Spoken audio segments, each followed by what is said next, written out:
welcomes Luke Bryan tonight.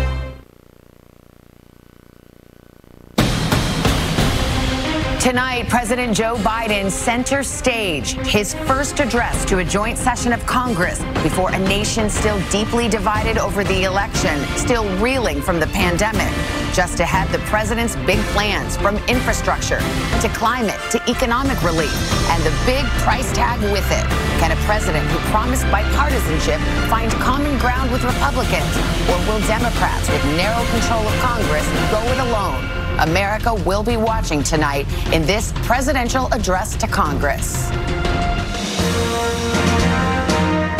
From NBC News, a presidential address to Congress, live from Studio 1A in New York.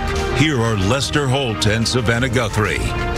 Good evening, everyone. I'm Lester Holt here with Savannah. Just moments from now, President Joe Biden will enter the House chamber to speak to a joint session of Congress. The president, who for decades has either been a senator watching from the gallery or a vice president sitting on stage, now the man of the moment. It probably isn't going to look a lot like he imagined in his mind. We'll explain that in a moment. But as per tradition, we should tell you the first speech by a new president to Congress is called a joint address rather than a State of the Union, but it's going to look like a State of the Union. It'll look a lot like a State of the Union. And already before one word has been uttered tonight, history has been made. Two women behind the podium for the first time in our nation's history. And this is also the first time Congress has met for a joint session in that very chamber since January 6th, when rioters attacked the heart of our democracy. The president tonight has a big agenda. He's set to unveil a new $1.8 trillion plan that he says will help working American families. And you can see folks finding their seats. There's Chuck Schumer there. The seating is quite wide and quite varied, trying to keep people from closer interactions here in the age of COVID. I want to go to NBC Chief White House Correspondent Peter Alexander, who's been learned a little bit more about the president's preparations and what he plans to try to sell to the American people tonight. Peter? Yeah, Lester, we're getting an early look at some of the president's comments through his excerpts provided to us. The president will say that America is on the move again. He'll push Congress, in his words, to turn peril into possibility. Aides tell me that he has been revising this speech for days. As we watch the chamber right now, we are told it'll be about an hour long. And the biggest takeaway here, this call for what amounts to the largest expansion of government spending in decades, all said nearly $6 trillion to do it. As you see, the First Lady, Jill Biden, and the second gentleman, he's going to want to raise taxes on corporations and the wealthy. But tonight we will be watching that chamber and the reaction from Republicans, Lester and Savannah, who say it's a non-starter. All right, Peter, thank you. Let's turn to NBC's Casey Hunt, who is inside that chamber right now. And as we mentioned, this is not going to look like speeches we've seen in the past. For one thing, where there usually would be about 1,600 people in that House chamber, there's only about 200 now. Not the full Senate, Casey, not the full House, not as many members of the Supreme Court and the cabinet, and also pandemic changes and security changes as well. That's right, Savannah, and I have to tell you, it is surreal to be here for this event. I'm standing up in the House gallery. It's where we normally cover these addresses from, but instead there's only a handful of reporters and so few people on the floor. The atmosphere feels almost casual. It's very strange. It's more like any normal day with a normal number of people who might be scattered around on the House floor than it is like a huge ceremony like a joint address or a State of the Union. And what you can see on your screen, of course, is pandemic precautions. The chairs that have paper sitting on them are blocked off. Every person has an assigned seat who's been able and invited to attend. Their names are taped Casey, let's pause to the for back a moment of their and chairs. listen Savannah. to this moment. Let's pause for a moment. Madam Speaker, the President of the United States. William Walker, the Sergeant of Arms, the first black Sergeant of Arms, introducing the president. Imagine 47 years ago, Joe Biden first came to Congress. He has sat through many of these speeches, but never has he walked down the aisle and been the man of the hour, the one to deliver the address, and what a time. As mentioned, though, Casey, we've seen these pandemic precautions, a slimmed down audience, and also security precautions in light of what happened in that very room just a couple of months ago on January 6th.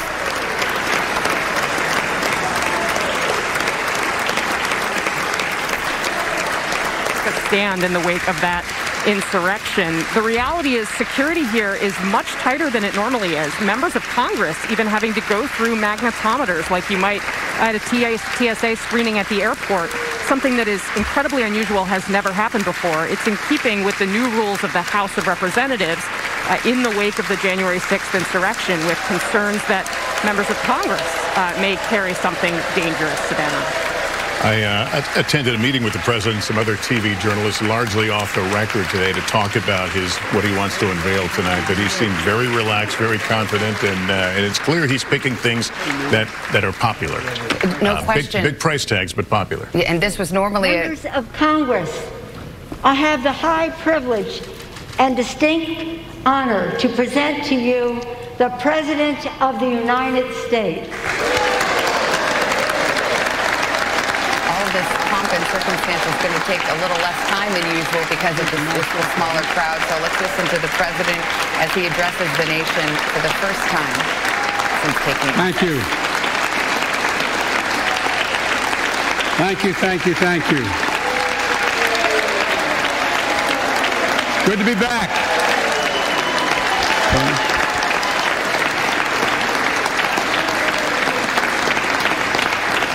Mitch and Chuck will understand it's good to be almost home. Down the hall. Anyway, thank you all. Madam Speaker, Madam Vice President.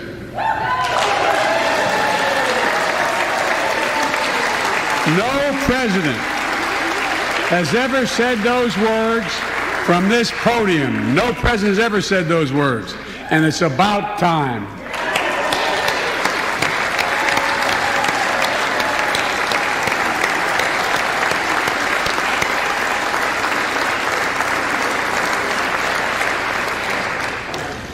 First Lady, I'm her husband. Second Gentleman, Chief Justice,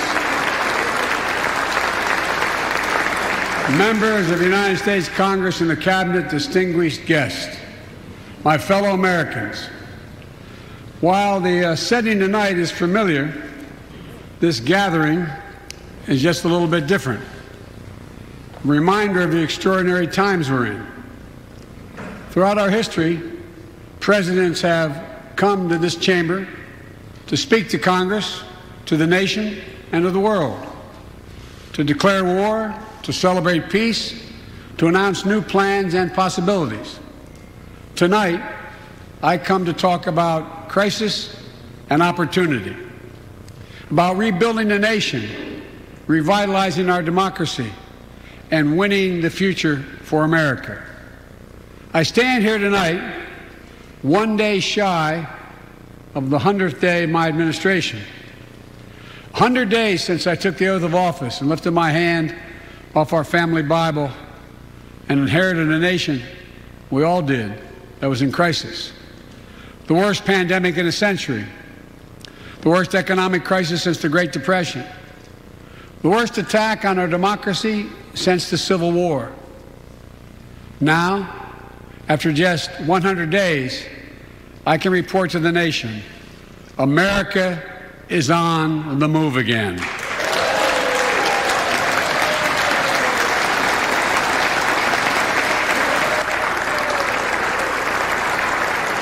Turning peril into possibility, crisis to opportunity, setbacks into strength. We all know life can knock us down, but in America, we never, ever, ever stay down. Americans always get up. Today, that's what we're doing. America's rising anew, choosing hope over fear, truth over lies, and light over darkness. After 100 days of rescue and renewal, America's ready for a takeoff, in my view. We're working again, dreaming again, discovering again, and leading the world again. We have shown each other and the world that there's no quit in America, none. 100 days ago, America's house was on fire. We had to act.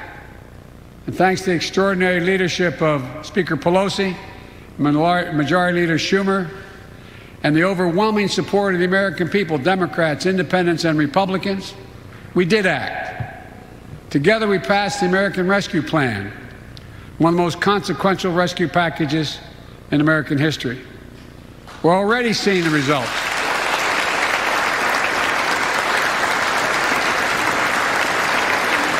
We're already seeing the results.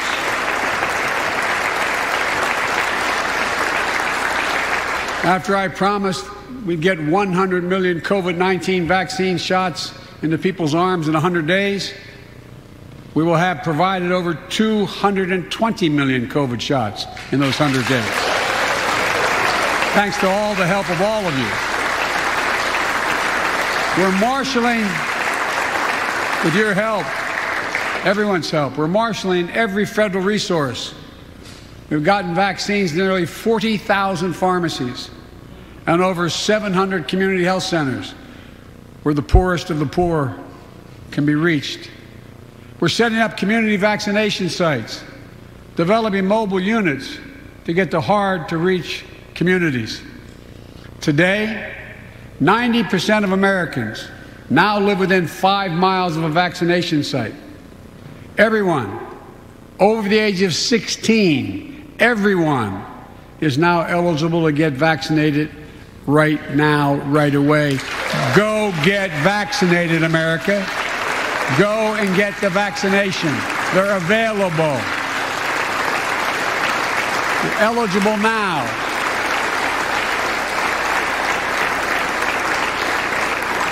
When I was sworn in on January 20th, less than 1% of the seniors in America were fully vaccinated against COVID-19.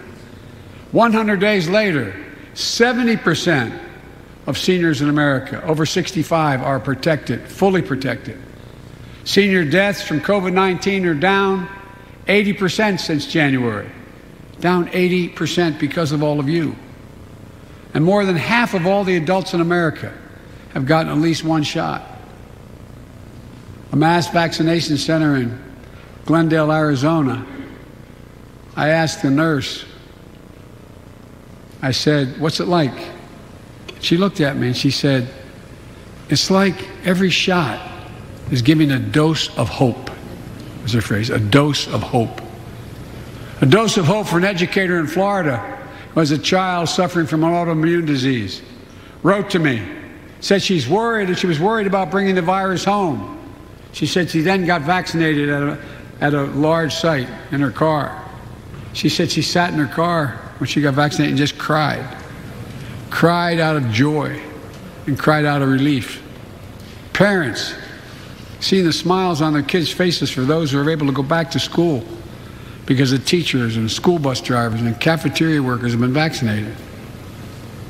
Grandparents, hugging their children and grandchildren instead of pressing hands against the window to say goodbye. It means everything. Those things mean everything. You know, there's still, you all know it, you know it better than any group of Americans, there's still more work to do to beat this virus. We can't let our guard down. But tonight, I can say, because of you, the American people, our progress these past 100 days against one of the worst pandemics in history has been one of the greatest logistical achievements this country's ever seen. What else have we done in those first 100 days? We kept our commitment, Democrats and Republicans, of sending $1,400 rescue checks to 85% of American households. We've already sent more than 160 million checks out the door. It's making a difference. You all know it when you go home. For many people, it's making all the difference in the world. The single mom in Texas who wrote me, she said she couldn't work, but she said the relief check put food on the table and saved her and her son from eviction from their apartment. A grandmother in Virginia who told me she immediately took her granddaughter to the eye doctor, something she said she put off for months because she didn't have the money. One of the defining images, at least from my perspective in this crisis, has been cars lined up for miles. And not people just barely able to start those cars, nice cars, lined up for miles, waiting for a box of food to be put in their trunk. I don't know about you, but I didn't ever think I'd see that in America. And all of this is through no fault of their own. No fault of their own, these people are in this position. That's why the rescue plan is delivering food and nutrition assistance to millions of Americans facing hunger. And hunger's down sharply already. We're also providing rental assistance. You all know this, but the American people, I want to make sure they understand. Keeping people from being evicted from their homes. Providing loans to small businesses that reopen and keep their employees on the job. During these 100 days, an additional 800,000 Americans enrolled in the Affordable Care Act when I established a special sign-up period to do that. 800,000 in that period. We're making one of the largest one-time ever investments, ever, in improving health care for veterans. Critical investments to address the opioid crisis. And maybe most importantly, thanks to the American Rescue Plan, we're on track to cut child poverty in America in half this year.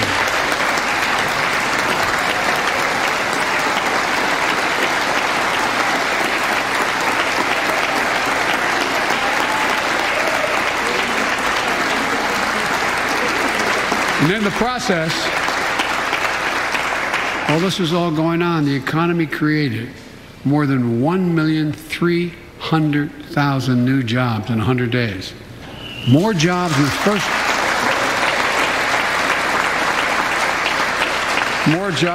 first 100 days than any president on record.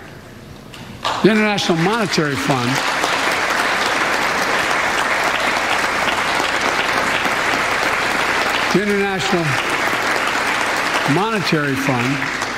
is now estimating our economy will grow at a rate of more than 6% this year. That will be the fastest pace of economic growth in this country in nearly 4 decades. America's moving forward, but we can't stop now. We're in competition with China and other countries to win the 21st century. We're at a great inflection point in history. We have to do more than just build back better. We have to build back better. We have to compete more strenuously than we have.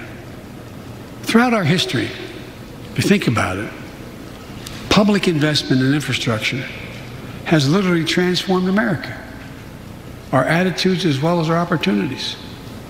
The Transcontinental Railroad, the interstate highways, united 2 oceans and brought a totally new age of progress to the United States of America. Universal public schools and college aid opened wide the doors of opportunity. Scientific breakthroughs took us to the moon. Now we're on Mars, discovering vaccines, gave us the internet, and so much more. These are investments we made together as one country, and investments that only the government was in a position to make.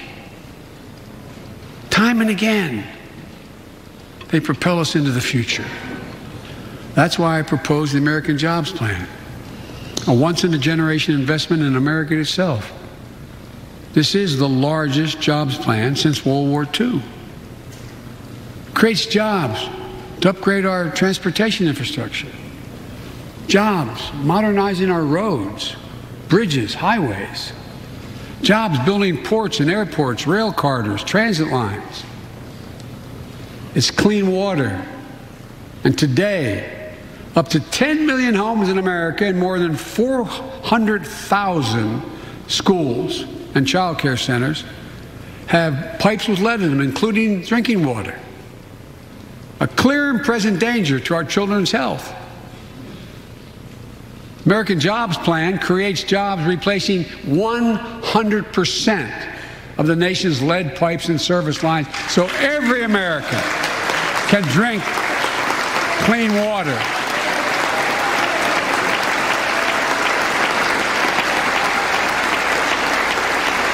And in the process, it will create thousands and thousands of good-paying jobs. It creates jobs connecting every American with high-speed internet, including 35% of the rural America that still doesn't have it. This is going to help our kids and our businesses succeed in the 21st century economy. And I'm asking the Vice President to lead this effort, if she would, because I know it will get done. Creates jobs building a modern power grid. Our grids are vulnerable to storms, hacks, catastrophic failures with tragic results, as we saw in Texas and elsewhere during the winter storms. The American Jobs Plan will create jobs that lay thousands of miles of transmission lines needed to build a resilient and fully clean grid. We can do that. Look, the American Jobs Plan will help millions of people get back to their jobs and back to their careers. 2 million women have dropped out of the workforce during this pandemic. 2 million. And too often because they couldn't get the care they needed to care for their child or care for an elderly parent who needs help.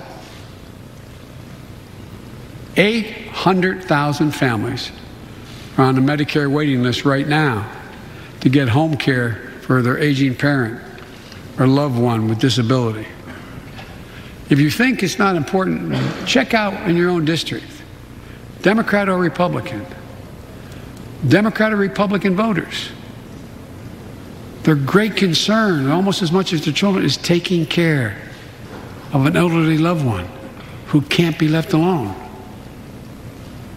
Medicaid contemplated it, but this plan is going to help those families and create jobs for our caregivers with better wages and better benefits, continuing a cycle of growth. For too long, we've failed to use the most important word when it comes to meeting the climate crisis: jobs. Jobs. Jobs.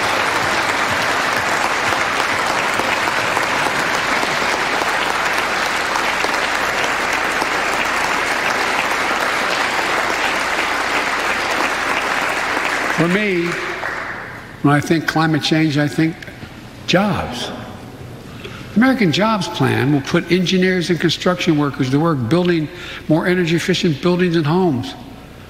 Electrical workers, IBEW members installing 500,000 charging stations along our highways so we can own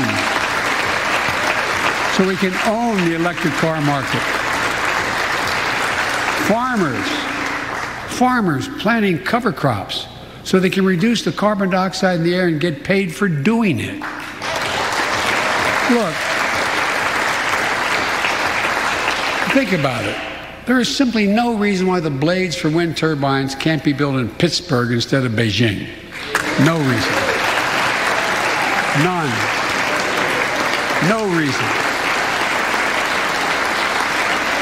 So, folks, there's no reason why American workers can't lead the world in the production of electric vehicles and batteries. I mean, there is no reason. We have this capacity. We're the brightest, best trained people in the world. The American Jobs Plan is going to create millions of good-paying jobs, jobs Americans can raise a family on. As my dad would then say, with a little breathing room. And all the investments in the American Job Plan will be guided by one principle: buy American. Buy American. And I might note parenthetically, that does not violate any trade agreement. It's been the law since the 30s. Buy American. American tax dollars are going to be used to buy American products made in America to create American jobs. That's the way it's supposed to be, and it will be in this administration.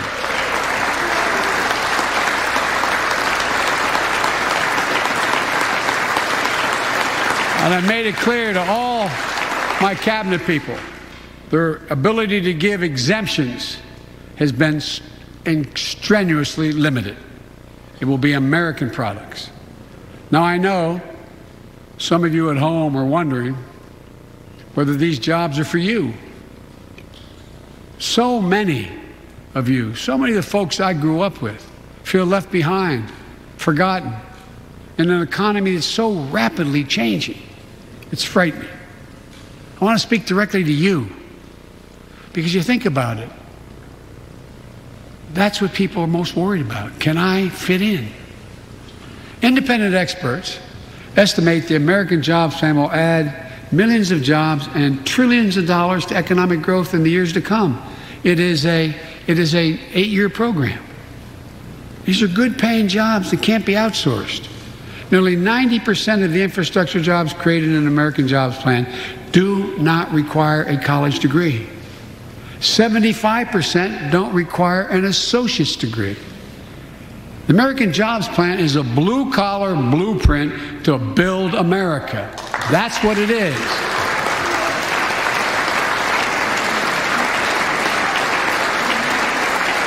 And it recognizes something I've always said in this chamber and the other.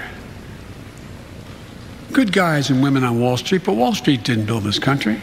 The middle class built the country, and unions built the middle class. So that's why I'm calling on Congress to pass Protect the Right to Organize Act, the PRO Act, and send it to my desk so we can support the right to unionize.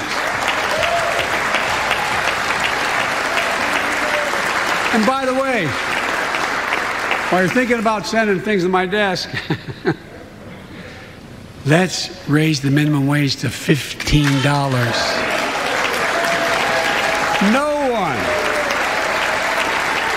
No one working 40 hours a week, no one working 40 hours a week should live below the poverty line. We need to ensure greater equity and opportunity for women. And while we're doing this, let's get the Paycheck Fairness Act to my desk as well. Equal pay. It's been much too long. And if you wonder whether it's too long, look behind me. And finally, the American Jobs Plan will be the biggest increase in non-defense research and development on record. We'll see more technological change, and some of you know more about this than I do. We'll see more technological change in the next 10 years than we saw in the last 50. That's how rapidly artificial intelligence and so much more is changing. And we're falling behind the competition with the rest of the world. Decades ago, we used to invest 2% of our gross domestic product in America, 2% of our gross domestic product in research and development. Today, Mr. Secretary, that's less than 1%. China and other countries are closing in fast. We have to develop and dominate the products and technologies of the future. Advanced batteries, biotechnology, computer chips, clean energy. The Secretary of Defense can tell you, and those of you who work on national security issues know, the Defense Department has an agency called DARPA, the Defense Advanced Research Project Agency. The people who set up before I came here, and that's been a long time ago, to develop breakthroughs that enhance our national security. That's their only job. And it's a semi-separate agency. It's under the Defense Department. It's led to everything from the discovery of the internet to GPS and so much more that's enhanced our security. The National Institute of Health, the NIH, I believe, should create a similar advanced research projects agency for health. And here's what it would do. It would have a singular purpose: to develop breakthroughs to prevent, detect, and treat diseases like Alzheimer's, diabetes, and cancer. I'll still never forget when we passed the cancer proposal in the last year as vice president. Almost $9 million going to NIH. And they've excused the point of personal privilege. I'll never forget you standing, Mitch, and saying, name it after my deceased son. It meant a lot. But so many of us have deceased sons, daughters, and relatives who died of cancer. I can think of no more worthy investment. I know of nothing that is more bipartisan. So let's end cancer as we know it. It's within our power. It's within our power to do it.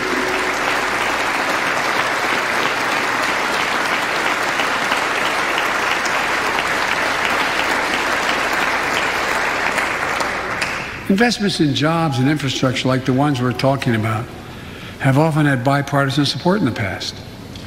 Vice President Harris and I met regularly in the Oval Office with Democrats and Republicans and discussed the jobs plan. And I applaud a group of Republican senators who just put forward their own proposal. So let's get to work. I wanted to lay out before the Congress my plan before we got into the deep discussions. I'd like to meet with those who have ideas that are different, they think are better. I welcome those ideas. But the rest of the world is not waiting for us. I just want to be clear. From my perspective, doing nothing is not an option.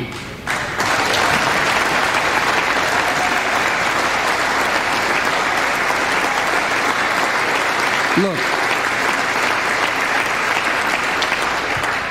we can't be so busy competing with one another that we forget the competition that we have with the rest of the world to win the 21st century. Secretary Blinken can tell you I spent a lot of time with President Xi. Traveled over 17,000 miles with him.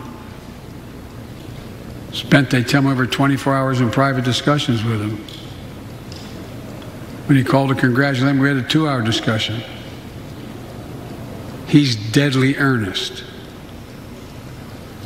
about becoming the most significant, consequential nation in the world. He and others, autocrats, think that democracy can't compete in the 21st century with autocracies because it takes too long to get consensus. To win that competition for the future, in my view, we also need to make a once-in-a-generation investment in our families and our children.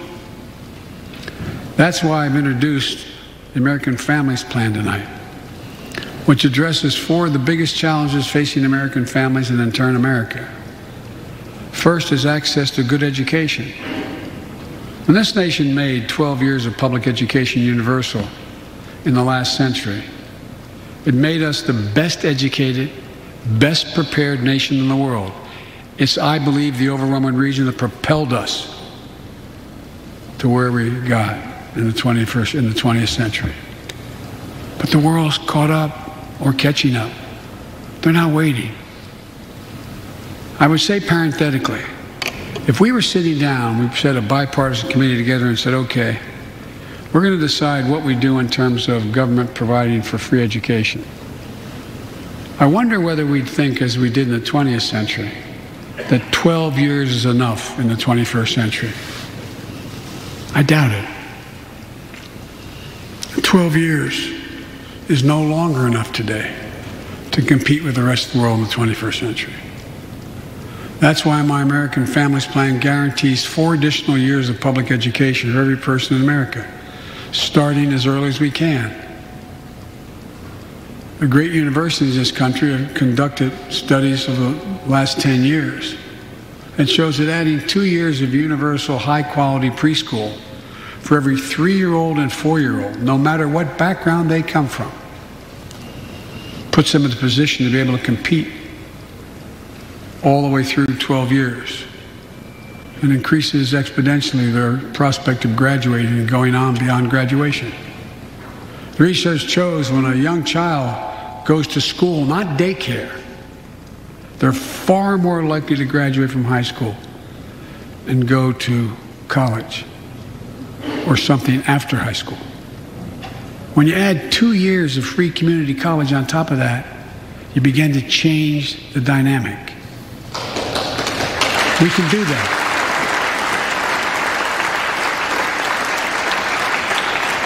And we'll increase Pell Grants and invest in historical black colleges and universities, tribal colleges, minority-serving institutions. The reason is they don't have the endowments. But their students are just as capable of learning about cybersecurity, just as capable of learning about metallurgy, all the things that are going on that provide those jobs of the future. Jill is a community college professor who teaches today as First Lady. She's long said,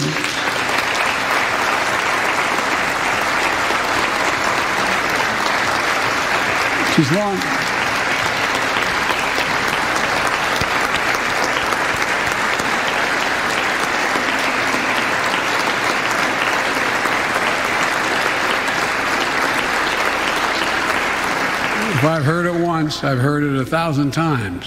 Joe, any country that out-educates us is going to out-compete us. She'll be deeply involved in leading this effort. Thank you, Jill. Second thing we need, American Families Plan will provide access to quality, affordable child care. We guarantee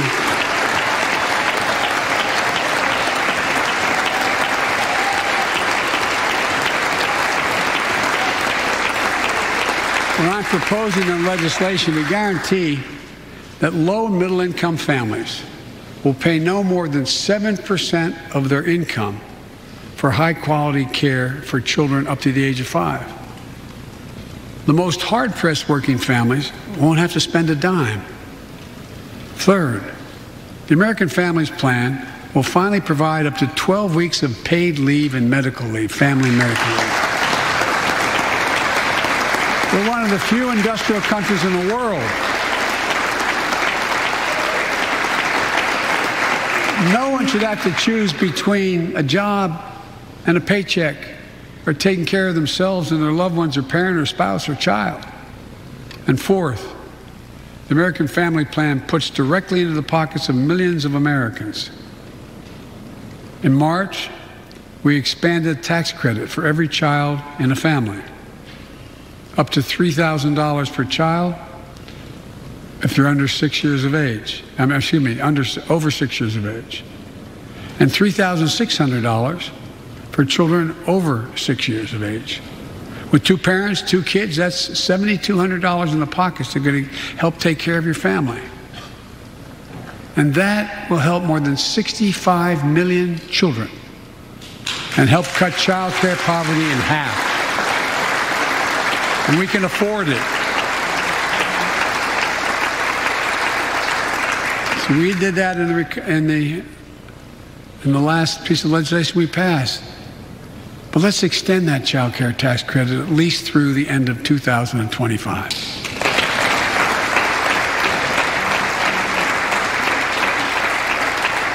The American Rescue Plan lowered health care premiums for 9 million Americans who buy their coverage under the Affordable Care Act. I know that's really popular this side of the aisle. But let's make that provision permanent so their premiums don't go back up.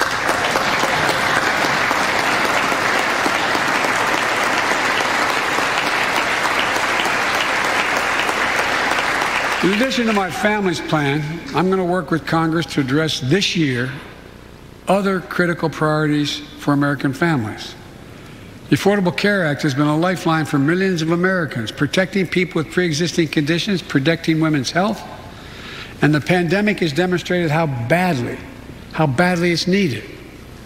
Let's lower deductibles for working families on the Affordable Care Act. And let's lower prescription drug costs.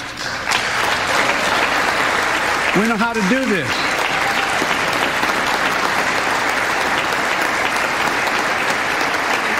The last president had that as an objective. We all know how outrageously expensive drugs are in America. In fact, we pay the highest prescription drug prices of anywhere in the world, right here in America. nearly 3 times, for the same drug, nearly 3 times what other countries pay. We have to change that, and we can. Let's do what we talked about for all the years I was down here in this body, in Congress. Let's give Medicare the power to save hundreds of billions of dollars by negotiating lower drug prescription prices.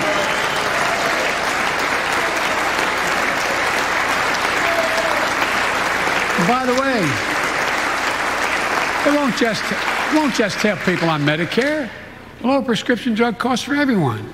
And the money we save, which is billions of dollars, can go to strengthen the Affordable Care Act and expand Medicare coverage benefits without costing taxpayers an additional penny. It's within our power to do it. Let's do it now.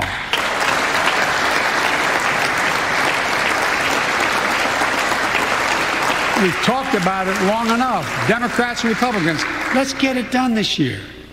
This is all about a simple premise. Health care should be a right, not a privilege in America.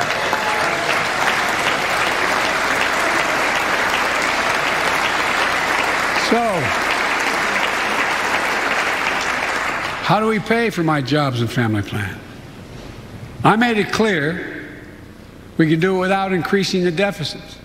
Let's start with what I will not do.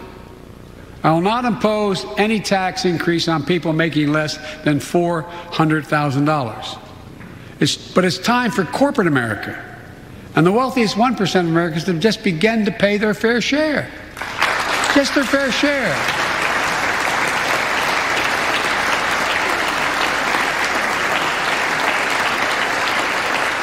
Sometimes I have arguments with my friends in the Democratic Party.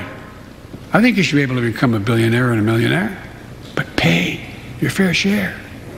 A recent study shows that 55 of the nation's biggest corporations paid 0 federal tax last year. Those 55 corporations made in excess of $40 billion in profit. A lot of companies also evade taxes through tax havens in Switzerland and Bermuda and the Cayman Islands. And they benefit from tax loopholes and deductions for offshoring jobs and shifting profits overseas. It's not right. We're going to reform corporate taxes so they pay their fair share and help pay for the public investments their businesses will benefit from as well.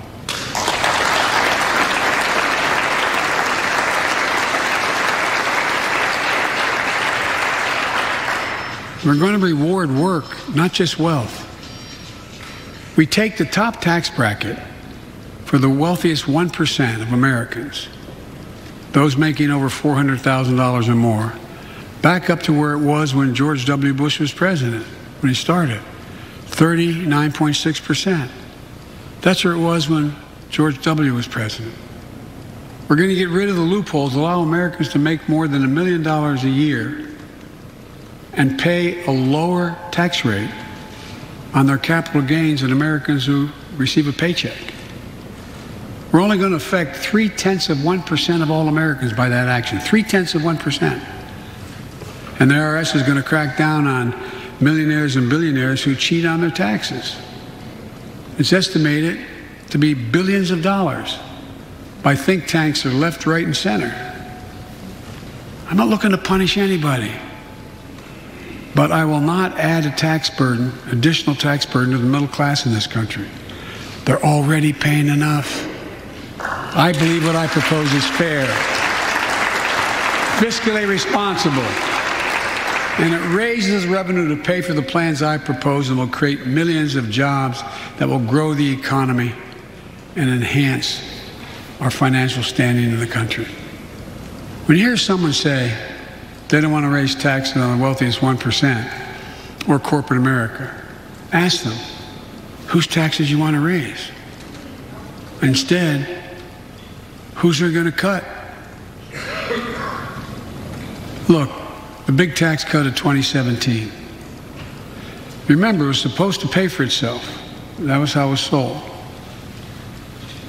And generate vast economic growth. Instead, it added $2 trillion to the deficit. It was a huge windfall for corporate America and those at the very top. Instead of using the tax saving to raise wages and invest in research and development, it poured billions of dollars into the pockets of CEOs. In fact, the pay gap between CEOs and their workers is now among the largest in history. According to one study, CEOs make 320 times what the average worker in their corporation makes. It used to be below 100. The pandemic has only made things worse. 20 million Americans lost their job in the pandemic, working and middle-class Americans. At the same time, roughly 650 billionaires in America saw their net worth increase by more than $1 trillion in the same exact period. Let me say it again. 650 people increased their wealth by more than $1 trillion during this pandemic. And they're now worth more than $4 trillion. My fellow Americans, trickle down economics has never worked. And it's time to grow the economy from the bottom and the middle out.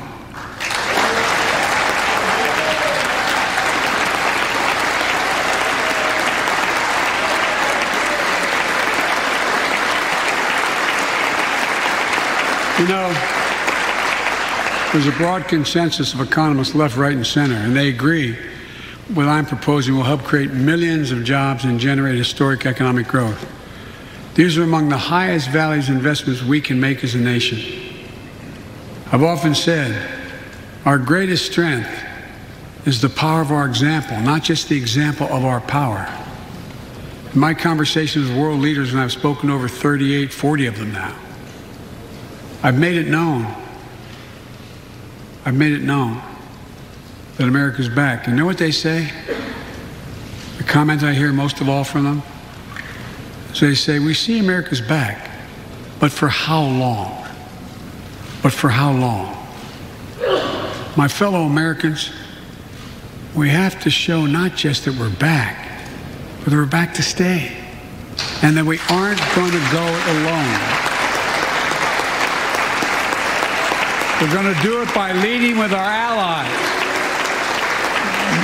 No one nation can deal with all the crises of our time, from terrorism to nuclear proliferation, mass migration, cybersecurity, climate change, as well as what we're experiencing now, the pandemics. There's no wall high enough to keep any virus out. And our own vaccine supply, as it grows to meet our needs, and we're meeting them, will become an arsenal for vaccines for other countries, just as America is an arsenal for democracy for the world, and in consequence influence the world.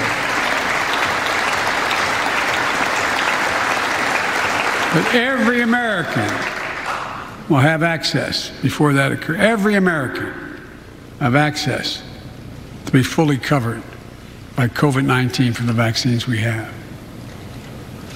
Look, the climate crisis is not our fight alone, it's a global fight. The United States accounts, as all of you know, less than 15% of carbon emissions. The rest of the world accounts for 85%. That's why I kept my commitment to rejoin the Paris Accord, because if we do everything perfectly, it's not going to only matter. I kept my commitment to convene a climate summit right here in America with all the major economies of the world: China, Russia, India, European Union. And I said I'd do it in my first 100 days. I want to be very blunt about it. My attempt was to make sure that the world could see there was a consensus, that we are at an inflection point in history. The consensus is if we act to save the planet, we can create millions of jobs and economic growth and opportunity to raise the standard of living of almost everyone around the world. If you watched any of it and you were all busy, I'm sure you didn't have much time. That's what virtually every nation said, even the ones that aren't doing their fair share. The investments I propose tonight also advance the foreign policy, in my view, that benefits the middle class. That means making sure every nation plays by the same rules in the global economy, including China. In my discussion with President Xi, I told him, we welcome the competition. We're not looking for conflict. But I made absolutely clear that we will defend America's interest across the board. America will stand up to unfair trade practices that undercut American workers and American industries, like subsidies from state to state-owned operations and enterprises, and the theft of American technology and intellectual property. I also told President Xi that we'll maintain a strong military presence in the Indo-Pacific, just as we do for NATO and Europe.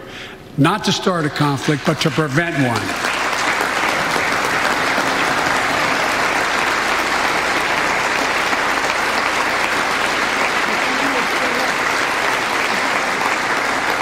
I told them what I've said to many world leaders, that America will not back away from our commitments, our commitment to human rights and fundamental freedoms, and to our alliances. And I pointed out to him, no responsible American president could remain silent when basic human rights are being so blatantly violated. An American president has to represent the essence of what our country stands for. America is an idea, the most unique idea in history. We are created, all of us, equal. It's who we are. And we cannot walk away from that principle and, in fact, say we're dealing with the American idea. With regard to Russia, I know it concerns some of you, but I made very clear to Putin that we're not going to seek escalation, but their actions will have consequences. They turn out to be true, and they turned out to be true. So I responded directly and proportionally to Russia's interference in our elections and the cyber attacks on our government and our business. They did both of these things, and I told them we would respond, and we have. But we can also cooperate when it's our mutual interest. We did it when we extended the New START Treaty on nuclear arms, and we're working to do it on climate change. But he understands we will respond. On Iran and North Korea, nuclear programs that present serious threats to American security and the security of the world. We're going to be working closely with our allies to address the threats posed by both of these countries through diplomacy as well as stern deterrence. And American leadership means ending the forever war in Afghanistan. We have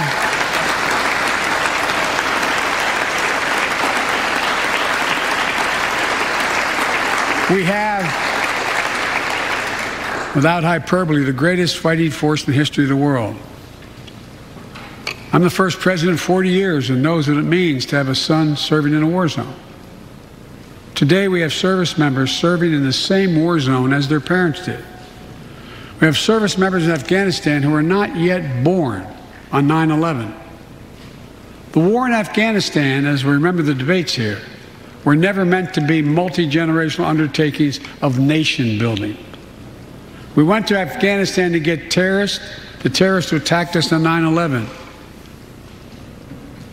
And we said we would follow Osama bin Laden to the gates of hell to do it.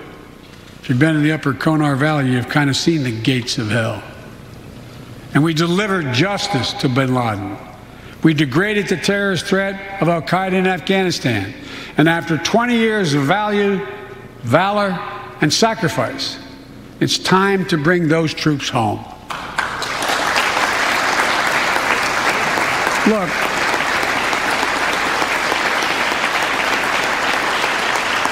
even as we do, we'll maintain over-the-horizon capacity to suppress future threats to the homeland.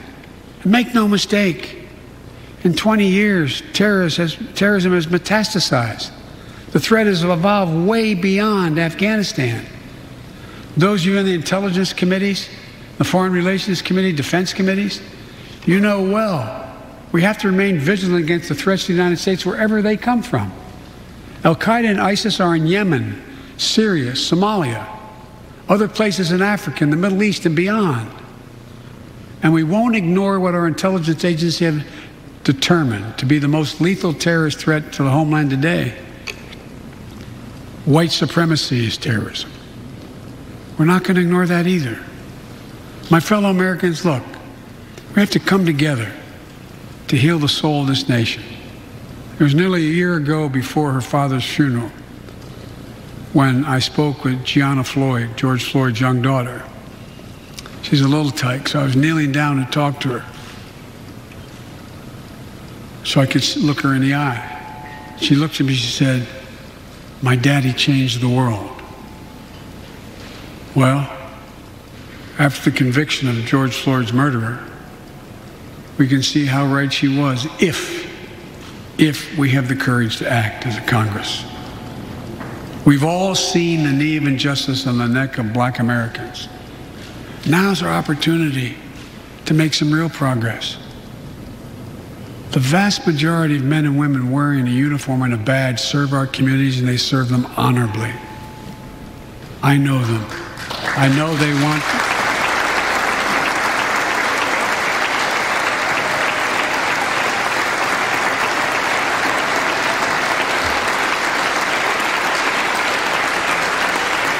I know they want to help meet this moment as well. My fellow Americans, we have to come together to rebuild trust between law enforcement and the people they serve, to root out systemic racism in our criminal justice system, and to enact police reform in George Floyd's name that passed the House already. I know Republicans have their own ideas and are engaged in very productive discussions with Democrats in the Senate. We need to work together to find a consensus. But let's get it done next month, by the first anniversary of George Floyd's death.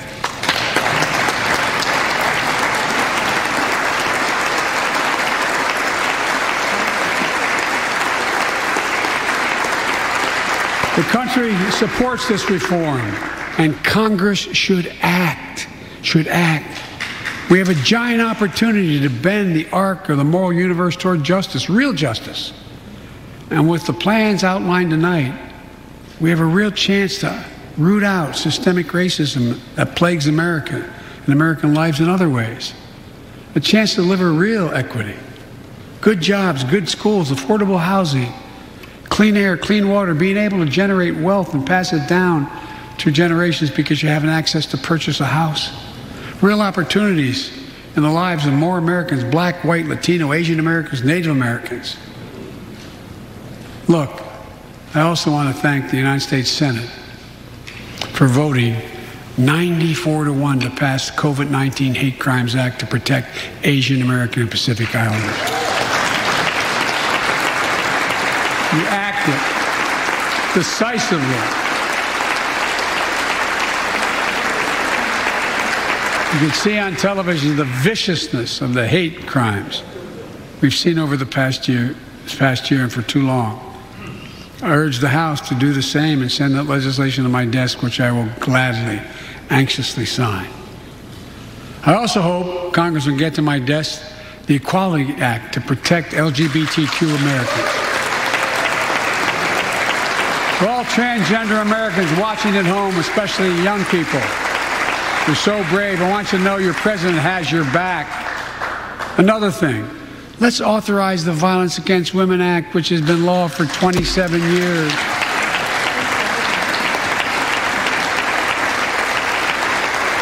"27 years ago I wrote it. It'll close the act that has to be authorized now, will close the boyfriend loophole to keep guns out of the hands of abusers. The court order said this is an abuser. You can't own a gun. It's to close that loophole that existed. You know, it's estimated that 50 women are shot and killed by an intimate partner every month in America. 50 a month. Let's pass it and save some lives.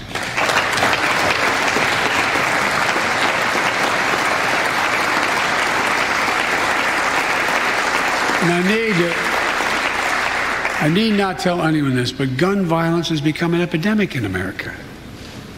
The flag at the White House was still flying at half-mast for the 8 victims of the mass shooting in Georgia, when 10 more lives were taken in a mass shooting in Colorado. And in the week in between those two events, 250 other Americans were shot dead in the streets of America. 250 shot dead. I know how hard it is to make progress on this issue. In the 90s, we passed universal background checks, a ban on assault weapons and high-capacity magazines that hold 100 rounds that can be fired off in seconds. We beat the NRA. Mass shootings and gun violence declined. Check out the report over 10 years. But in the early 2000s, the law expired. We've seen daily bloodshed since. I'm not saying if the law continued, we wouldn't see bloodshed. More than 2 weeks ago in the Rose Garden, surrounded by some of the bravest people I know, the survivors and families who lost loved ones to gun violence, I laid out several of the Department of Justice actions that are being taken to impact on this epidemic. One of them is banning so-called ghost guns. These are homemade guns built from a kit that includes directions how to finish the firearm. The parts have no serial numbers, so they show up at crime scenes and they can't be traced. The buyers of these ghost gun kits aren't required to pass any background check. Anyone, from a criminal or terrorist, could buy this kit and within 30 minutes have a weapon that's lethal, but no more. And I'll do everything in my power to protect the American people from this epidemic of gun violence, but it's time for Congress to act as well. Look,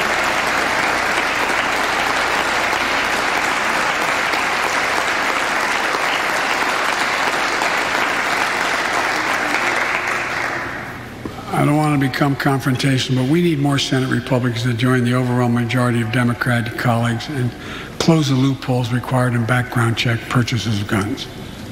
We need a ban on assault weapons and high-capacity magazines. And don't tell me it can't be done. We did it before and it worked. Talk to most responsible gun owners and hunters. They'll tell you there's no possible justification for having 100 rounds in a weapon. What do you think, deer wearing Kevlar vests? I mean, they'll tell you that there are too many people today who are able to buy a gun but shouldn't be able to buy a gun. These kinds of reasonable reforms have overwhelming support from the American people, including many gun owners. The country supports reform and Congress should act. This shouldn't be a red or blue issue. And no amendment to the Constitution is absolute. You can't yell fire in a crowded theater.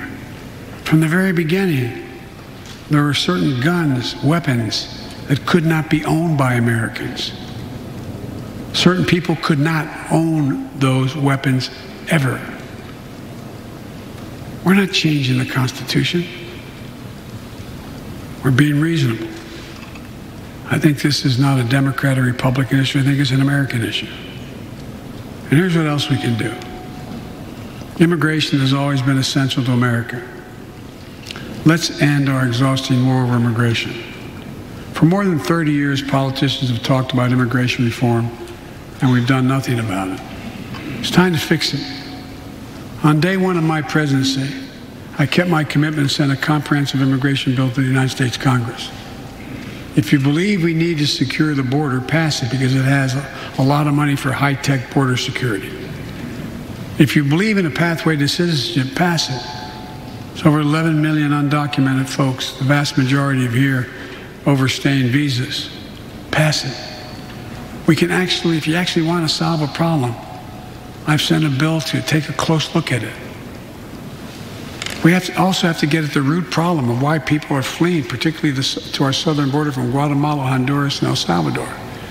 The violence, the corruption, the gangs, the political instability, hunger, hurricanes, earthquakes, natural disasters.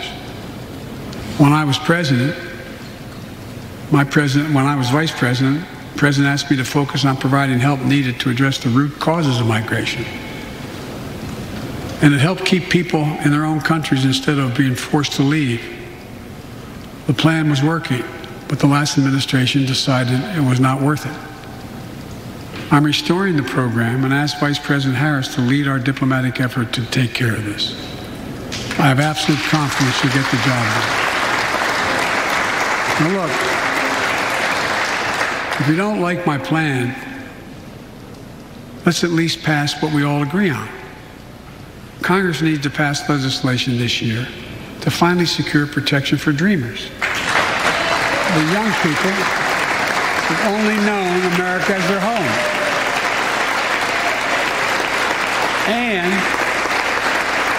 permanent protection for immigrants who are here on temporary protective status who came from countries beset by man-made and natural-made violence and disaster,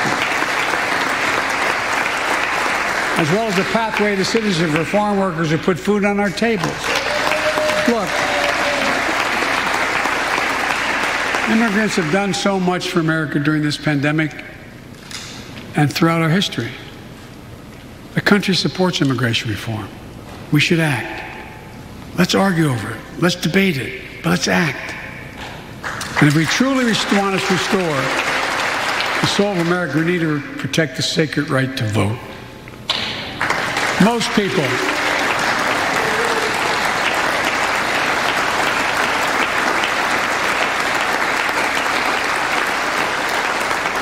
more people voted in the last presidential election than any time in American history, in the middle of the worst pandemic ever. It should be celebrated. Instead, it's being attacked. Congress should pass H.R. 1 and the John Lewis Voting Rights Act and send it to my desk right away. The country supports it, and Congress should act now. Look, in conclusion, as we gather here tonight, the image of a violent mob assaulting this Capitol, desecrating our democracy, remain vivid in all our minds. Lives were put at risk, many of your lives. Lives were lost. Extraordinary courage was summoned. The insurrection was an existential crisis, a test of whether our democracy could survive, and it did. But the struggle is far from over. The question of whether our democracy will long endure is both ancient and urgent. As old as our republic, still vital today. Can our democracy deliver on its promise that all of us, created equal in the image of God, had a chance to lead lives of dignity, respect, and possibility? Can our democracy deliver to the most pressing needs of our people? Can our democracy overcome the lies, anger, hate, and fears that have pulled us apart? America's adversaries, the autocrats of the world, are betting we can't. And I promise you, they're betting we can't. They believe we're too full of anger and division and rage. They look at the images of the mob that assaulted the Capitol as proof that the sun is setting on American democracy. But they're wrong. You know it, I know it. But we have to prove them wrong. We have to prove democracy still works, that our government still works, and we can deliver for our people. In our first 100 days together, we've acted to restore people's faith in democracy to deliver. We're vaccinating the nation. We're creating hundreds of thousands of new jobs. We're delivering real results to people. They can see it, feel it in their own lives. Opening doors of opportunity, guaranteeing some more fairness and justice. That's the essence of America. That's democracy in action. Our Constitution opens with the words, as trite as it sounds, we the people. Well, it's time to remember that we the people are the government. You and I. Not some force in a distant capital.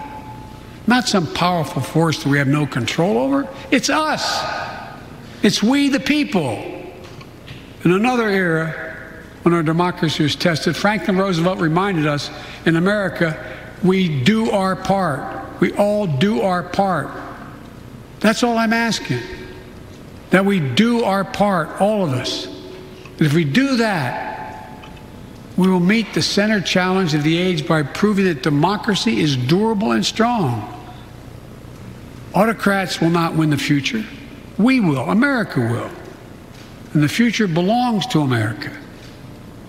As I stand here tonight before you in a new and vital hour of life and democracy of our nation, and I can say with absolute confidence, I have never been more confident or optimistic about America. Not because I'm president, because what's happening with the American people. We've stared into the abyss of insurrection and autocracy, pandemic and pain, and we, the people, did not flinch. At the very moment our adversaries were certain we'd pull apart and fail, we came together, we united. With light and hope, we summoned a new strength, new resolve to position us to win the competition of the 21st century. On our way to a union more perfect, more prosperous, and more just, as one people, one nation, and one America. Folks, as I told every world leader I've ever met with over the years, it's never, ever, ever been a good bet to bet against America, and it still isn't. We're the United States of America. There's not a single thing, nothing beyond our capacity. We can do whatever we set our minds to if we do it together. So let's begin to get together. God bless you all, and may God protect our troops. Thank you for your patience. President Biden delivering a speech a little over an hour to about 200 people in the House chambers. As we've been telling you, the COVID protocols only allowing a small number there, but delivering a speech that covered, frankly, a lot of ground. But those themes near the end, the whole notion that democracy itself is being tested and the challenge that we can rise above it, I think it's kind of the bedrock of this speech. And of course, his very large initiatives with large price tags, but ambitious, but may ultimately prove very popular. Yeah, it got philosophical at the end, saying the president saying that democracy itself was on the line right now. There was a refrain we heard many times: the American people support it, Congress should act. The president laying out a very ambitious agenda. You've heard the price tag. It proposed nearly $6 trillion in new spending that would in some ways remake the American economy. And we will see how it goes over, not just with the opposing party, but with Democrats themselves, who of course hold the majority, but the slimmest of majorities in the House and a dead even tie in the Senate. So you see the political situation. Here's the exit that we always like to watch, but because there aren't so many people in the hall, we can actually hear some of the it might be worth listening, because it's a very small group.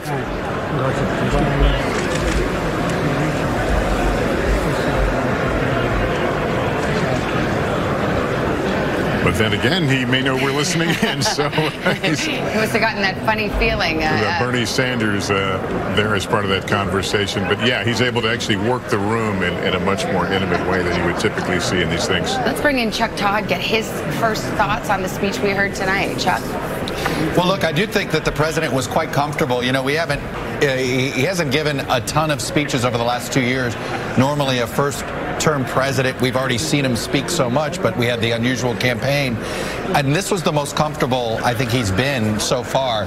But on the substance of the speech, and Savannah, I want to get at sort of the price tag. The president and the Democrats are making a huge bet that basically COVID completely has changed the way the American people want their relationship with government.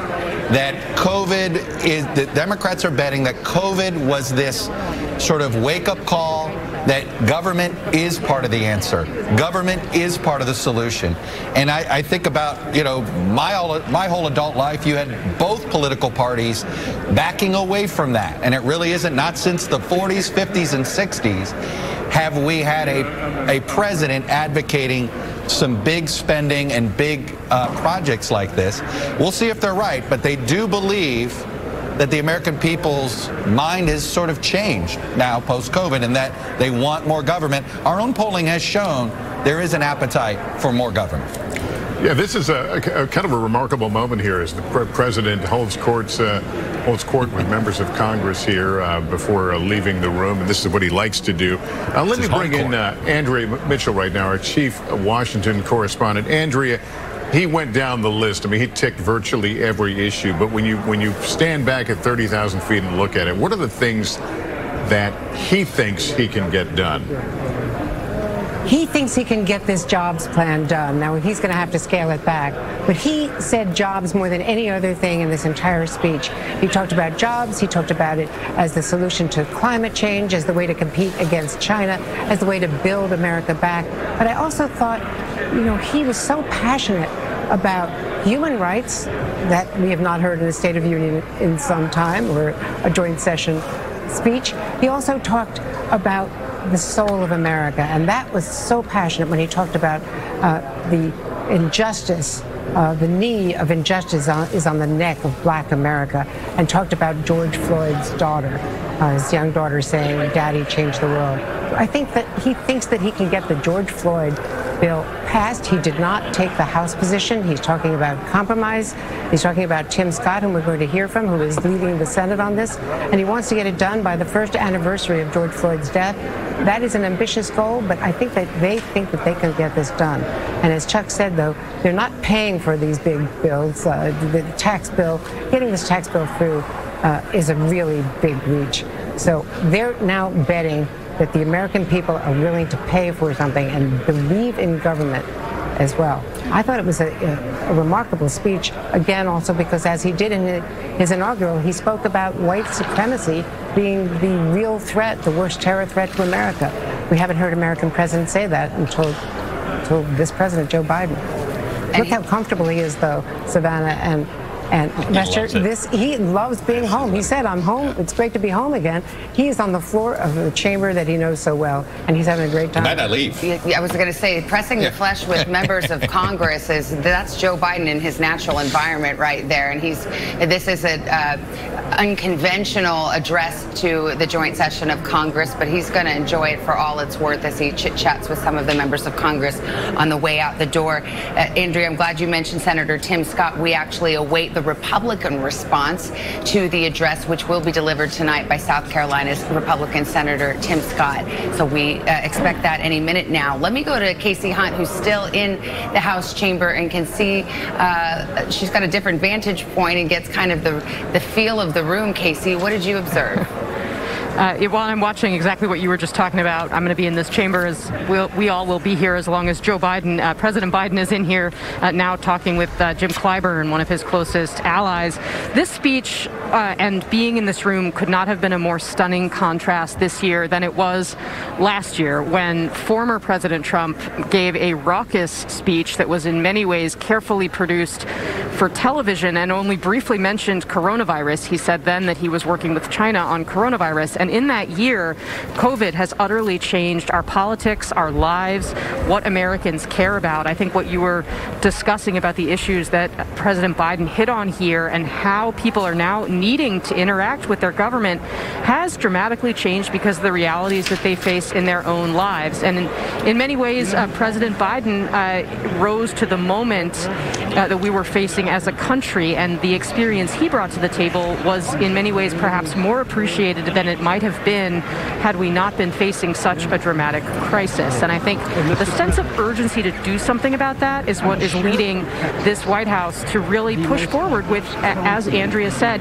these very big plans. They looked out at this Republican and Democratic audience tonight, much, much smaller than normal. The vibe in the room was almost casual. There were members who were kicking off their shoes, putting their feet on the back of chairs up in the galleries. It's very, very different from the very celebratory and formal, frankly, atmospheres that typically accompany these speeches. But, you know, for Biden, one of the things that stood out to me was that there was only really one place in the speech where Republicans booed President Biden, and it was in relation to H.R. 1, which deals in many ways with voting rights, and that's something that's really animated the Republican base, especially after former President Trump's false claims about the election.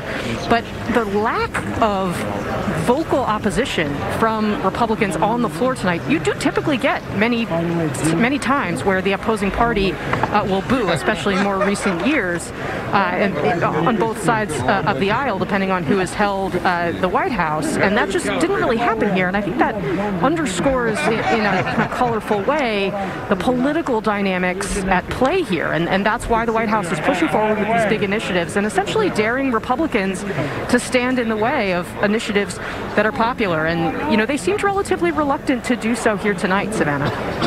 All right, Casey, thank you. As we continue to watch the president taking his time and speaking to members of Congress and others in the chambers, looks like he may be heading. There's the joint session of the two houses now dissolved.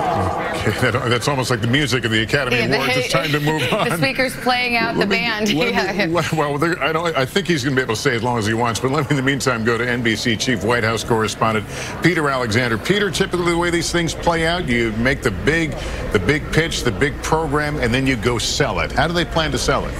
Yeah, Lester, that's right. In fact, this president is going to go on the road beginning tomorrow. He will head to Atlanta. Actually, the first stop I'm told he's going to make by White House officials will be visiting Jimmy Carter, the former president, and his wife Rosalind Carter in Plains, Georgia. It was then Senator Joe Biden who was the first to endorse then candidate Jimmy Carter so many years ago, but a show of respect to a former Democratic president. And on that topic, you really are struck by some of these moments you're seeing here, more traditional politics taking place. The president in his speech tonight with a nod to Mitch McConnell, praising him, thanking him for his kindness in naming one of the cancer initiatives back in 2016 after Beau Biden, the president's late son. Just moments ago, you saw Rob Portman, the Republican from Ohio, sharing an extended moment with the president there. But as you hear this speech tonight, I'm struck by Bill Clinton in 1996, now 25 years ago, saying that the era of big government is over. Well, tonight, Joe Biden effectively said that the era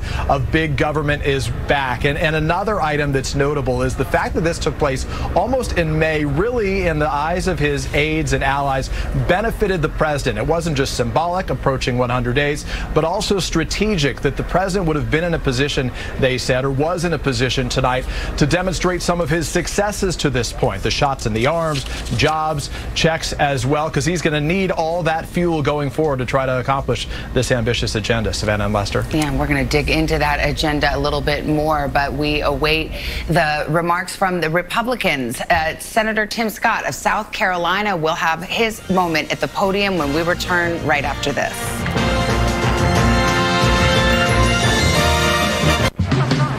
This is R4 on Facebook.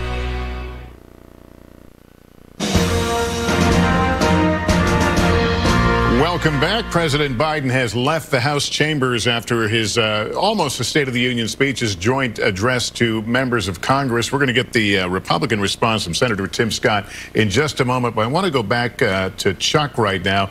And Chuck, we talk about how the president will sell this. How will he try to sell this to Republicans? How will he identify those Republicans he thinks he can work with and make this happen?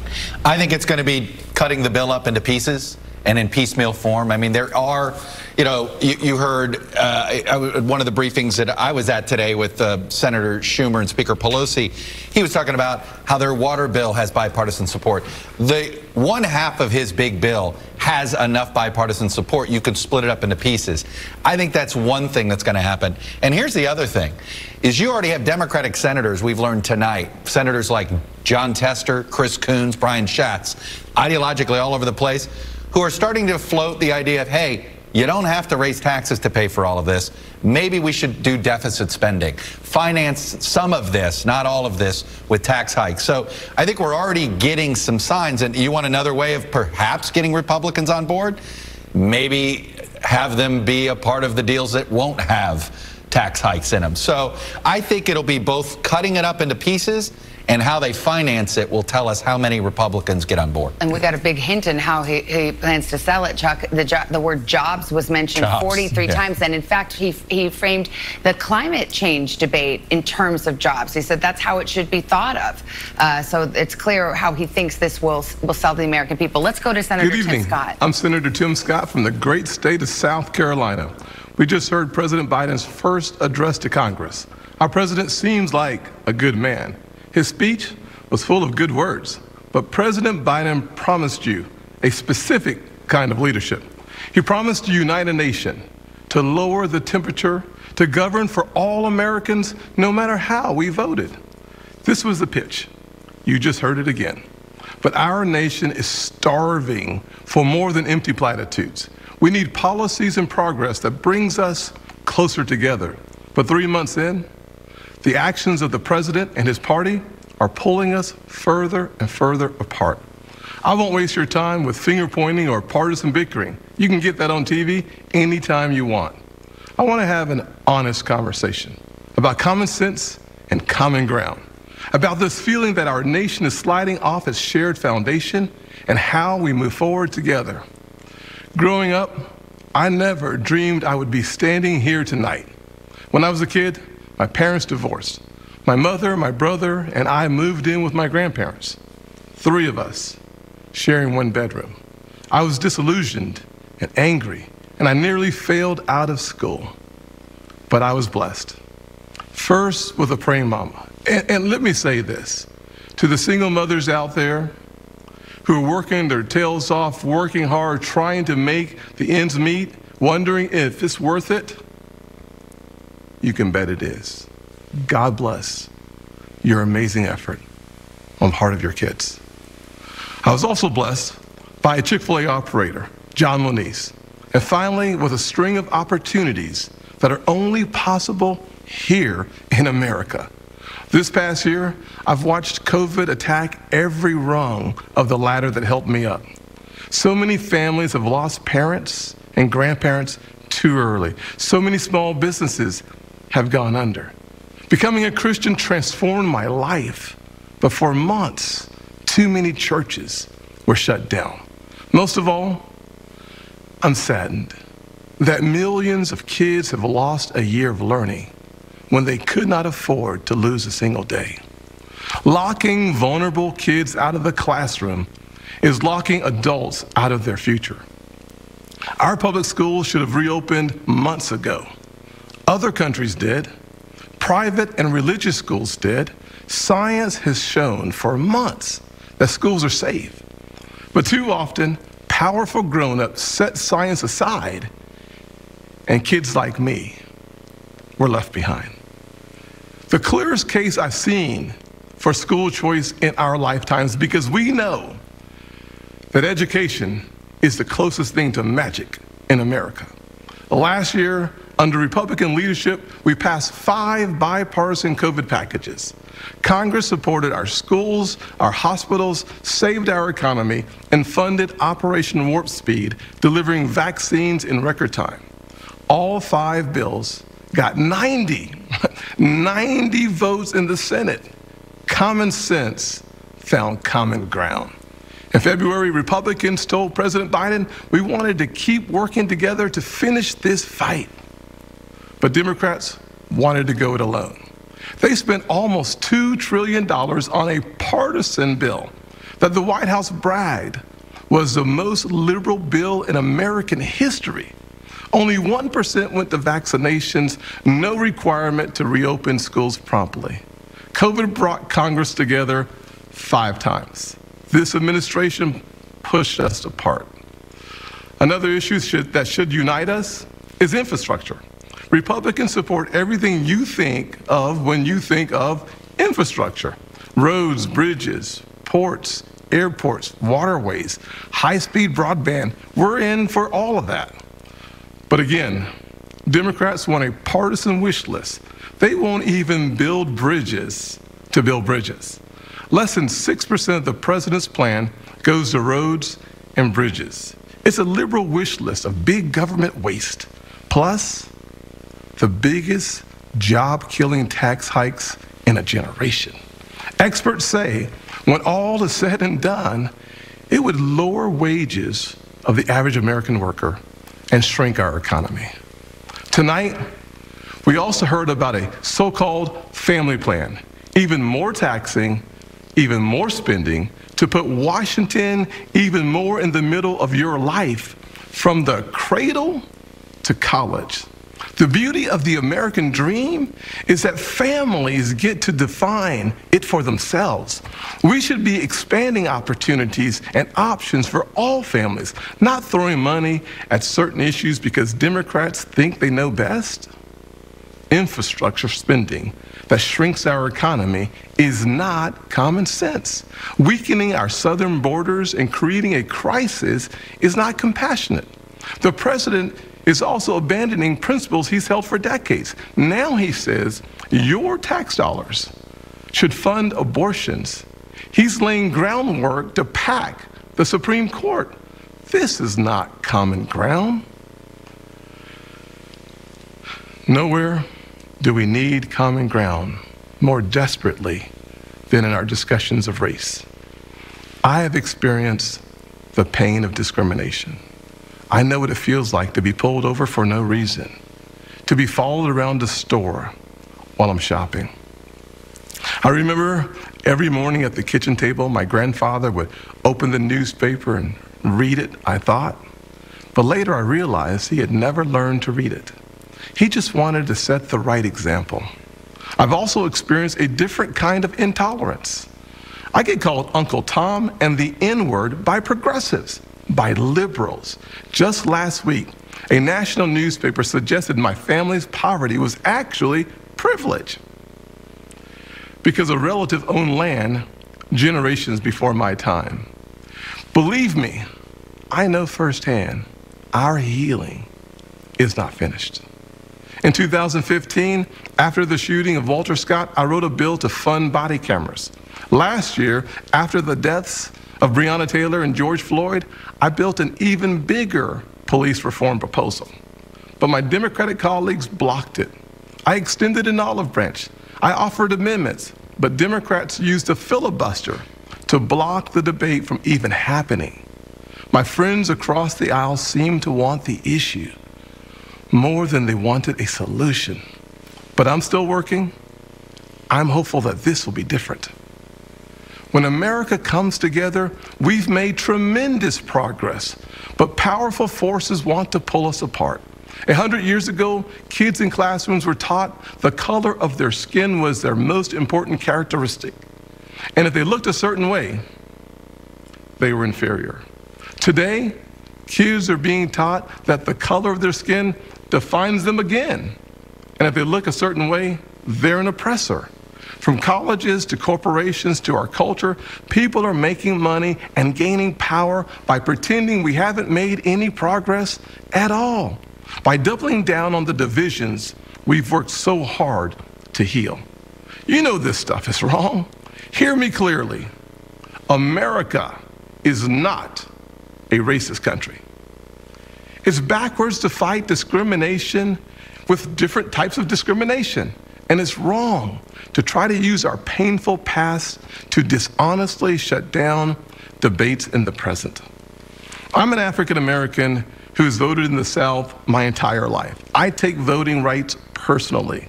Republicans support making it easier to vote and harder to cheat. And so do the voters.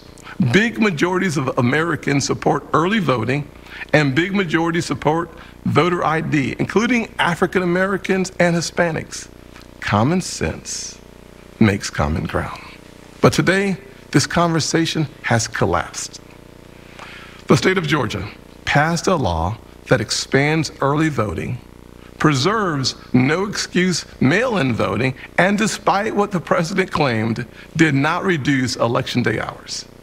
If you actually read this law, it's mainstream. It will be easier to vote early in Georgia than in Democrat-run New York. But the left doesn't want you to know that. They want people virtue signaling by yelling about a law they haven't even read. Fact checkers have called out the White House for misstatements. The president absurdly claims that this is worse than Jim Crow. What is going on here? I'll tell you, a Washington power grab. This misplaced outrage is supposed to justify Democrats' new sweeping bill that would take over elections for all 50 states. It would send public funds to political campaigns you disagree with and make the bipartisan Federal Elections Commission partisan. This is not about civil rights or our racial past. It's about rigging elections in the future. And no, the same filibuster that President Obama and President Biden praised when they were senators, the same filibuster that the Democrats used to kill my police reform bill last year, has not suddenly become a racist relic just because the shoe is now on the other foot. Race is not a political weapon to settle every issue the way one side wants. It's far too important. This should be a joyful springtime for our nation. This administration inherited a tide that had already turned. The coronavirus is on the run. Thanks to Operation Warp Speed and the Trump administration, our country is flooded with safe and effective vaccines. Thanks to our bipartisan work last year, job openings are rebounding. So why do we feel so divided? Anxious. A nation with so much cause for hope should not feel so heavy laden. A president who promised to bring us together should not be pushing agendas that tear us apart. The American family deserves better, and we know what better looks like. Just before COVID, we had the most inclusive economy in my lifetime, the lowest unemployment rates ever recorded for African Americans, Hispanics, and Asians, and a 70-year low nearly for women. Wages were growing faster at the bottom than at the top. The bottom 25% saw their wages go up faster than the top 25%. That happened because Republicans focused on expanding opportunity for all Americans. In addition to that, we passed opportunity zones, criminal justice reform, and permanent funding for historically black colleges and universities for the first time ever. We fought the drug epidemic, rebuilt our military, and cut taxes for working families and single moms like the one that raised me. Our best future will not come from Washington schemes or socialist dreams. It will come from you, the American people. Black, Hispanic, white, and Asian, Republican and Democrat, brave police officers in black neighborhoods. We are not adversaries. We are family. We are all in this together, and we get to live in the greatest country on earth. The country where my grandfather in his 94 years saw his family go from cotton to Congress in one lifetime. So I am more than hopeful. I am confident that our finest hour is yet to come. Original sin is never the end of the story, not in our souls and not for our nation. The real story is always redemption. I am standing here because my mom has prayed me through some really tough times. I believe our nation has succeeded the same way because generations of Americans in their own ways have asked for grace and God has supplied it. So I will close with a word from a worship song that really helped me through this past year of COVID. The music is new, but the words draw from Scripture. May the Lord bless you and keep you, make his face shine upon you and be gracious to you. May his presence go before you and behind you and beside you. In your weeping and your rejoicing, he is for you. May his favor be upon our nation for 1,000 generations, and your family and your children and their children. Good night, and God bless the United States of America. That was Senator Tim Scott of South Carolina with the Republican response. An upbeat address, lasted about 10-15 minutes or so, and he took on this issue saying that President Biden had promised unity, but that in fact Democrats have not demonstrated unity, and that's clearly the theme that he was hitting tonight. And we have heard that theme time and time again. You're going to hear it more now as the country, as both sides begin to absorb what the president laid out today with this American Families Bill. Again, we keep talking about the price tag is high, but there was a lot in it that people will want to certainly be looking at. Well, it's interesting because Chuck brought up that perhaps the pandemic had changed Americans' views about the role of government. Peter mentioned the famous State of the Union, President Clinton saying the era of big government is over. The question, is it not? Well, Tim Scott put his finger on the scale and said, we do not need the government from cradle to college, which is what he said the president was calling for tonight with this American Families Plan. Let's go to Andrea Mitchell right now. And Andrea, as we mentioned, the word jobs was repeated over and over again. That seems to be what the president believes will sell this, the notion that this will put people to work.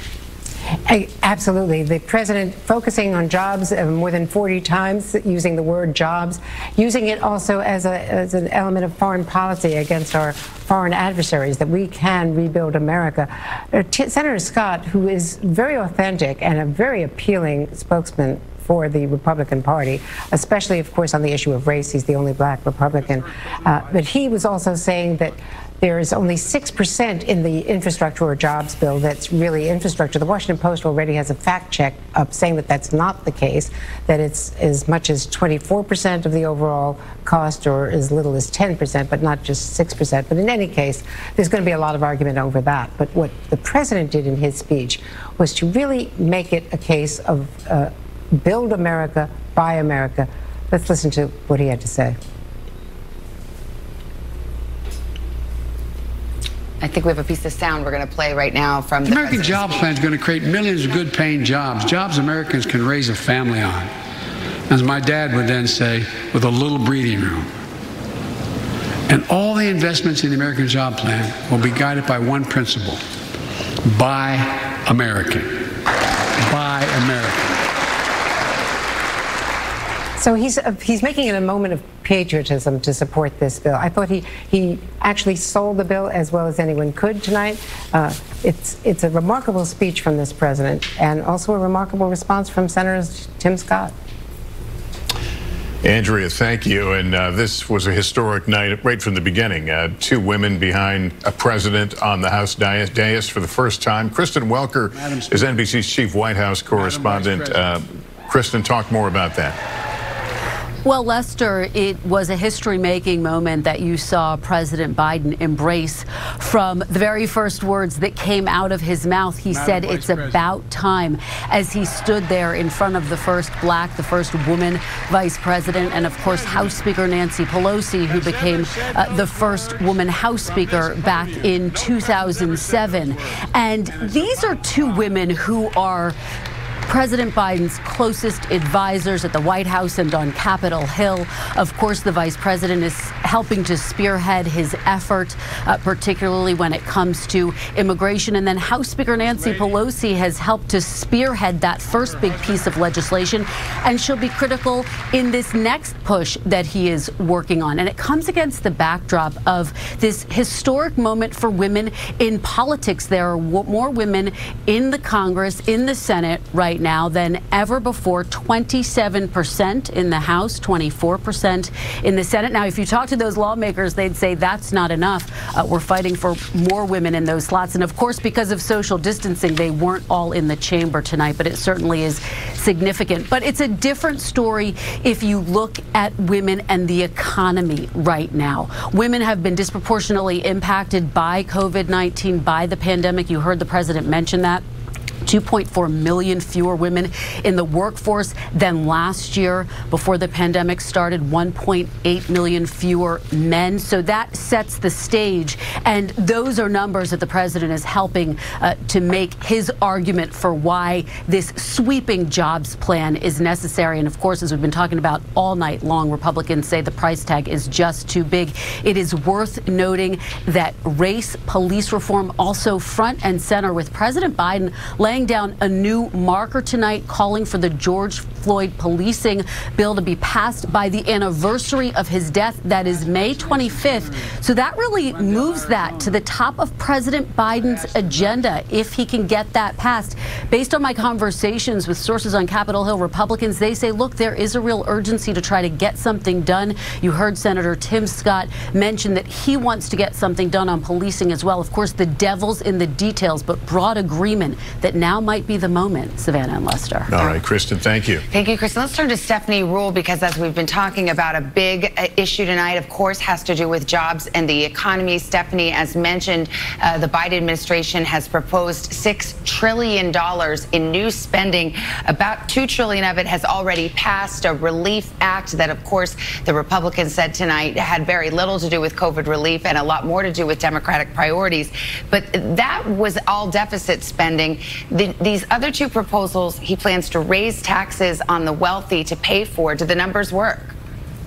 Well, do the numbers work? The question is going to be, will the wealthy actually have to pay for it? You know, he was talking about companies that don't pay taxes at all. We had 55 major corporations in the last year pay no taxes. So whether you're going from 21 to 25% is somewhat irrelevant. Are you going to close the loopholes? And this idea, we're going to tax the wealthiest Americans, it's a great idea, but time and again, we don't see that happen.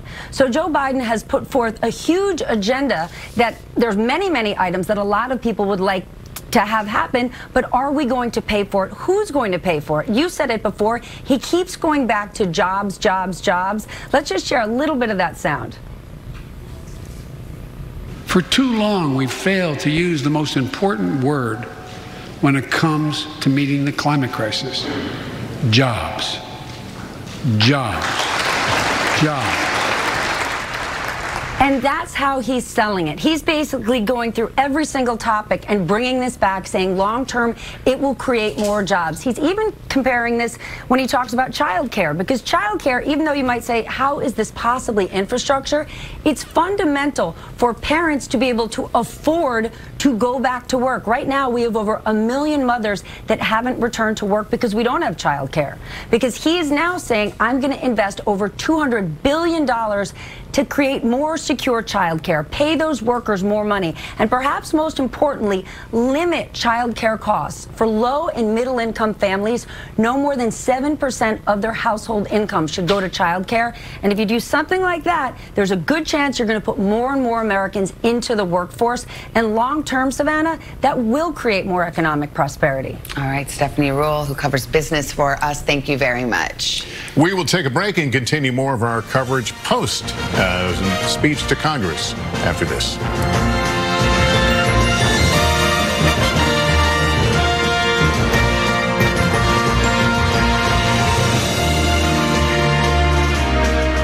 We love our new home. There's so much.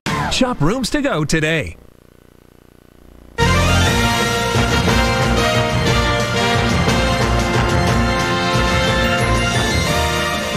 Welcome back.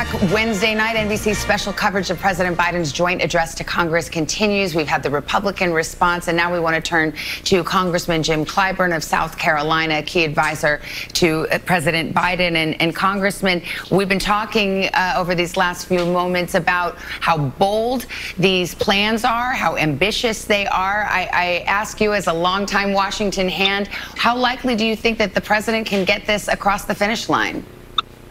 Well, thank you very much for having me. I think the thing we have to remember, as the president has made it very clear, he seeks to reach across the aisle. He knows we will negotiate, we will have compromise, and I think that he is doing what I would do. Go big and get a lot of a big thing, or go small and get some of a little thing. So he's going big. Hopefully we'll find some common ground. He won't get everything he's asking for, but I think he has enough goodwill over on the Senate side and among the American people to get a significant portion of what he's trying to get.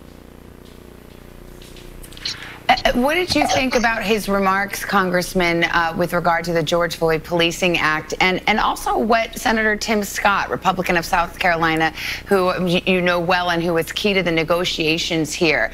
Do you hear that ring of common ground at all? Do you feel like something might happen here by that deadline that the president laid out tonight, late May, which is the one-year anniversary of the death of George Floyd?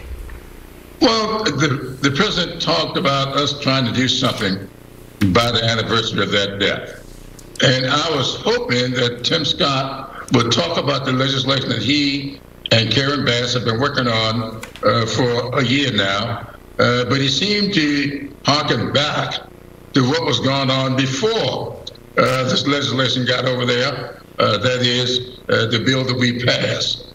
We want, and the president asked, for us to do this legislation that was developed in the name of George Floyd, and that's what we ought to do, irrespective of what the House did before or what the Senate may have done before. Let's look forward. Let's go out into the future, and let's forget about all those things that we may or may not have done last year or in the previous Congress. Congressman James Clyburn, who people will recall was so central to Biden's winning the nomination back in the Democratic primary. Thank you for your time this morning. We really appreciate it. This afternoon, this evening. This is a late hour for me, sir. I'm surprised it took you this long to say that. Congressman, thank you. So Claire McCaskill is a former Democratic U.S. Senator from Missouri, and Rich Lowry is the editor of the National Review. Both are NBC News political analysts. Always good to have the two of you here. Claire, you know, as I was watching the president sell this ambitious, this bold, this very expensive plan, he seemed like a guy that was playing a stronger hand than he really has. Slim majority in the House, a divided Senate. He's going to have to give up a lot if there's going to be a compromise here, wouldn't you assume? Well, yes, I think he's going to have to negotiate not just with Republicans, which he made clear tonight. He welcomed their ideas. But he's also going to have to negotiate with some of the Democrats that come from very Republican states in order to get a package that will get 50 votes, which is their goal in a reconciliation process. But make no mistake about it, there has not been so far any real effort by the part of the Republicans to be anything but against everything that Joe Biden is trying to do. It was a party line vote on COVID relief. Everything he's proposed, they have not proposed their own plans. So I think he did a really good job. You know, this right-wing trope that they were hiding Joe Biden because he couldn't talk and he couldn't deliver. I thought he gave a very strong speech tonight and explained exactly why he's trying to go big and bold. And Rich, some of these things at the end of the day, people may be popular to a lot of people. Does that tie the Republicans' hands to any extent? No, I don't think so. I disagree with Claire. I think on infrastructure, if you wanted to go half a loaf, quarter loaf, you could get 10 Republicans or so and have a genuine bipartisan accomplishment. But I think what we heard tonight is the Joe Biden who imagines himself as a return of FDR. And as you're alluding to earlier, Lester, FDR in 1932, he had a 200-vote majority in the House. He had 58 senators. And here's Joe Biden with a single-digit majority in the House, the smallest Democratic House majority since Rutherford B. Hayes, and a tie in the Senate. So that's just a really narrow base from which to pursue such an ambitious agenda to remake the American economy and our society in certain respects. I think he'll get a fair amount of the spending because of the rules that allow you to do it with just 50 votes. But most of the rest of the things that he talked about tonight won't happen. Yeah, this is a president who, with that rescue bill, felt he had to have a win, had to show that something could be done. The question is, can he afford to lose on these next big initiatives of the infrastructure and American families? Yeah, there's two questions. Can he get any Republicans and can he hold Democrats together? Rich and Claire, thank you. Let's go to Chuck Todd on that question, because already, I mean, the speech ended less than an hour ago, and we're starting to see some of these fault lines, even within the Democratic Party. Yeah, no, pre-speech I told you about some key Democrats saying, maybe we don't raise taxes, maybe deficit spend.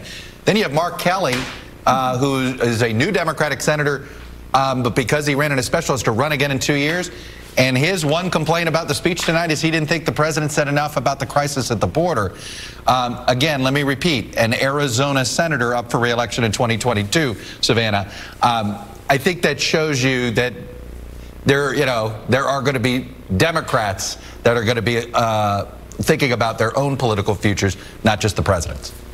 But these are very enticing things that he offered, and as we said, people are going to be, they might want to pick and choose. I'm wondering if you look at it this way, that we're going to get past COVID at some point, and what will this look like in the rearview mirror? If this is in fact an era of big government spending, how will that look 2 years past? Well, I mean, that's going to be that's the real question. You didn't know that Ronald Reagan succeeded until Bill Clinton said the era of big government is over. So we won't know if this big spending, if we've decided we want government back, until a Republican president comes in and acts like Eisenhower, Nixon, or Ford, who were the more big spending Republicans back in their day. Well, the next chapter, of course, is to take it on the road, which the president and vice president will do to try to sell this. That's right. In fact, the president is back at the White House tonight. He has left Capitol Hill, but he will hit the road tomorrow, and we will continue to watch this as it develops. That's going to do it for NBC News special coverage of President Biden's address to a joint session of Congress and the Republican response. And we're going to have, of course, much more tomorrow morning on Today on all of the networks of NBC News, and also tomorrow night on NBC Nightly News. And Craig Melvin, by the way, is sitting down exclusively with President Biden to talk about his first 100 days in office. That interview will air Friday on Today. I'm Lester Holt with Savannah Guthrie. For all of us here at NBC News, thank you for joining us. Have a good night, everyone.